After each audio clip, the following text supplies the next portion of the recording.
ourselves real quick. We did the Red Bank Expressway project looking at 3 main interchanges along the Red Bank corridor, looking at traffic simulations in order to come up with alternatives that can improve the situations for mainly traffic conditions. So I'm Michael Witt. I'm Josh Trauger. I'm Brianna Rock. I'm Jordan Ulrich. And I'm Justin Brennan.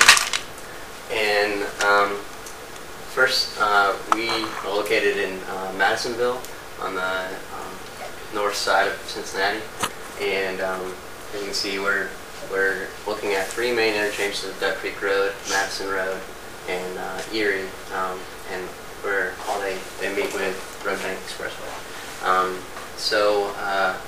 Last quarter we did some simulation runs with highway capacity software. We wanted to kind of have a relook at those, the existing conditions with VISM in order to compare the results. From what we understand, VISM is a little more reliable of a program. So this chart here shows the existing conditions. The background is the future no build if we do nothing. The green inside is the existing conditions as they are right now. So basically, what's expected happens as far as an increase in traffic generates much bigger delays. Some of them go from D to they step up a level, or they'll just increase their delay by different amounts. But so just to explain a little bit about what we use to come up with these results, VISM traffic simulations.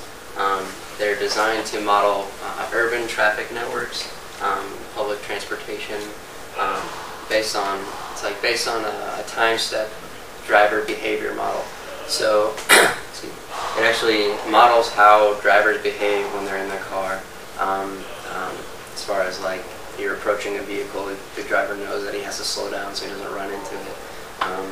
And it's a program that kind of allows really good comparison of multiple options, such as grade separations, different intersection designs, and roundabouts, which makes it particularly appropriate for what we're trying to do here, compare interchange options. As Micah said, the purpose of our study was to look at new possible interchange designs. But when we kind of look at design, we also have to take into consideration a couple other things, and one of those would be the impact on the community. It's been said several times that we don't want to turn this into an expressway that divides Madisonville into an east and a west, where people can't get from one side to the other. So in every design that we had thought about in tight diamond or roundabout, we tried to factor in some sort of pedestrian movement. In both plans in our CAD drawings, we allowed for a 6-foot median that would go down the center of the road, which could be landscaped with low-lying vegetations, and also sidewalks on both sides of the street. In addition, at the different interchanges, especially at the roundabout interchanges where pedestrian movements could be difficult, we looked at possible ways of routing pedestrians through the area. We didn't have enough time because it wasn't our project objective really for the pedestrians, but we did kind of have enough time to get some basic ideas of what we do at these intersections with pedestrians. And the essential idea was to take the sidewalks, which would already be coming along Red Bank, and then as the grade of the on-ramp elevates, go under with a pedestrian tunnel through, under again, and then to connect side to side with a pedestrian ramp. All these ideas are kind of purely elementary, but it is one of the things that we really did have to take into consideration when looking at new interchange ideas here. One of the major changes we made, because we're trying to keep people from having to stop on Madison, we created exit and on-ramps, kind of like a highway, for both of our designs. And with that, created some problems. So what we ended up doing was, you can see it on here, we had to realign Red Bank. Here's the existing, where it goes, and then you can get off here to Erie, and then Murray's right there. But with the exit ramps, we felt like we needed to move it over so that the ramps weren't right on top of Murray and have an exit ramp here and an on-ramp here and then Murray there. We didn't feel that would work, so what we ended up doing was sliding the whole thing over to give us more space between lights, especially for the TDI. That way we have room between lights and don't have cars getting backed up so much. So what we came up with basically was two different options that we looked at.